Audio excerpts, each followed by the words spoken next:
Assalamualaikum warahmatullahi wabarakatuh. Nama nama saya Beta Setiawan dengan NIM 199511403, Fakultas Teknologi Informasi Prodi Teknik Informatika.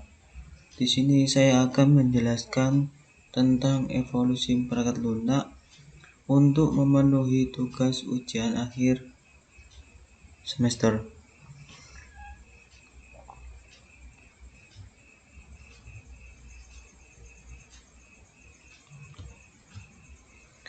Definisi evolusi perangkat lunak. Evolusi perangkat lunak atau disingkat dengan EPL adalah sebuah proses pengembangan versi baru sebuah perangkat lunak secara berulang-ulang. Kebutuhan pemakai yang bertambah, proses bisnis yang berubah, atau sebuah metode baru untuk melakukan suatu hal. Semua mempengaruhi bagaimana suatu perangkat lunak berevolusi. Evolusi perangkat lunak telah menjadi kegiatan utama dalam bidang ilmu pengembangan perangkat lunak sejak 1970-an. Maintenance atau disebut dengan perawatan. Perawatan perangkat lunak adalah melakukan modifikasi dari perangkat lunak yang telah jadi dan telah dikirimkan untuk memperbaiki kesalahan-kesalahannya. Hal-hal yang dilakukan saat perawatan. Yang pertama, yaitu perawatan yang dilakukan untuk menyesuaikan atau disebut dengan adaptive maintenance. Yang kedua, perawatan yang dilakukan untuk perbaikan yang disebut dengan corrective maintenance. Yang ketiga, perawatan yang dilakukan untuk penyempurnaan yaitu disebut preventive maintenance.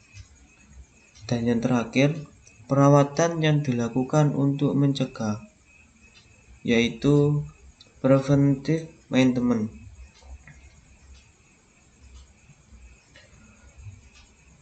Model-model evolusi perangkat lunak yaitu ada waterfall, spiral, prototype, extreme programming,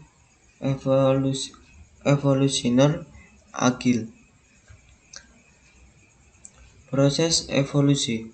Sebelum adanya komputer, pada era primitif, perangkat lunak dibuat dengan melakukan petunjuk-petunjuk sederhana dengan menggunakan kode-kode gerak sejenis smartphone.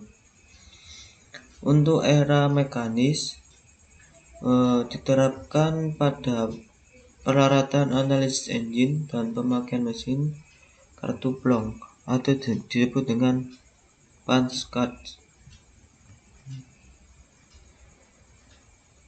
Dan sesudah adanya komputer yaitu pada era pioner. Bentuk perangkat lunak pada awalnya adalah sambungan-sambungan kabel ke antara bagian ke komputer. Terus era stabil. Pada era stabil, penggunaan komputer sudah banyak digunakan. Dari ini perangkat lunak mulai bergeser menjadi sebuah produk.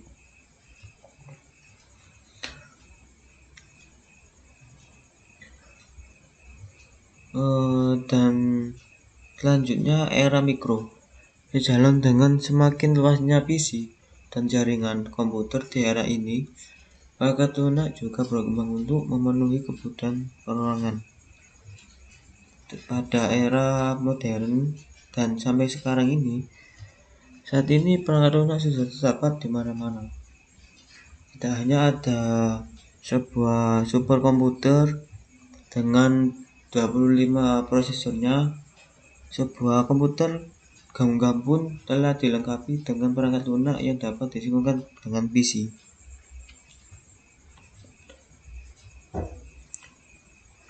Reengineering adalah perancangan ulang secara pada proses bisnis yang berjalan saat ini dengan penekanan pada pengurangan biaya dan waktu siklus agar terjadi meningkatkan kepuasan pelanggan. Tujuan reengineering yaitu yang pertama meningkatkan produktif, dan yang kedua meningkatkan nilai bagi para pemegang saham. Yang ketiga, mencapai hasil yang luar biasa. Yang keempat, mengonsolidasikan fungsi-fungsi. Dan yang terakhir, menghilangkan tingkatan dan pekerjaan yang tidak perlu. Manfaat pada reengineering yaitu menciptakan inovasi atau terobosan terbaru.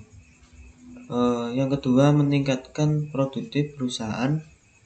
Yang ketiga, menciptakan keunggulan kompetitif yang dapat mengoptimalkan persaingan atau bisa disebut mengejar ketertinggalan, pengalahan pesaing, atau disebut membalikan posisi persaingan atau memperbesar jarak keunggulan. Yang keempat, memangkas biaya-biaya yang tidak diperlukan. Yang terakhir, menciptakan sistem baru yang lebih efektif. Terima kasih dari presentasi saya. Bila ada kekurangan, mohon minta maaf. Saya akhiri. Assalamualaikum warahmatullahi wabarakatuh.